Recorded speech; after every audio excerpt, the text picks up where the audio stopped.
7 arresti e 20 perquisizioni in un'ampia operazione anti-'ndrangheta condotta dal ROS Carabinieri. L'inchiesta, iniziata nel 2017 dalla Procura distrettuale antimafia di Venezia, ha permesso di ricostruire diverse attività criminali condotte con modalità mafiose da un nucleo familiare che si è trasferito nel Veronese oltre 30 anni fa.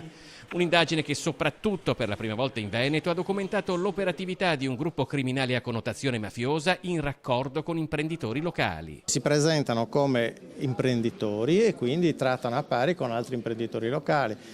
Una volta entrati nel sistema del soggetto con cui sono venuti a contatto, lentamente da amici e da imprenditori che hanno investito diventano estorsori. Questo è il primo passaggio.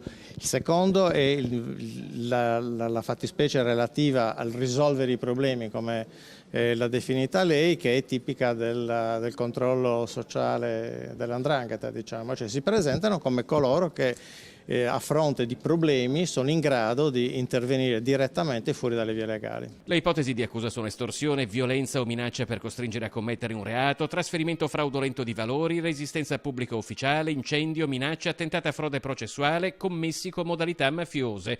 Molte le estorsioni nei confronti di imprenditori veneti accertate dal ROS. Le indagini si sono svolte anche in provincia di Padova. Hanno permesso di sostanzialmente risollevare da un grave stato di prostrazione psichica ed economica 2 imprenditori che, avvicinati da noi sostanzialmente dall'arma territoriale, si sono visti, tra virgolette, rassicurati e hanno avuto il coraggio, insomma, sostanzialmente di verbalizzare. Hanno avuto tutta una lunga vicenda, di progressivo, deterioramento della loro posizione economica e quindi anche familiare, e psichica, proprio perché è stato un rapporto che nell'arco di diversi anni si è andato deteriorando sempre più e ha visti esporsi sempre più sia nel rapporto dell'accesso al credito, quindi con le banche, sia nella propria attività di impresa quotidiana.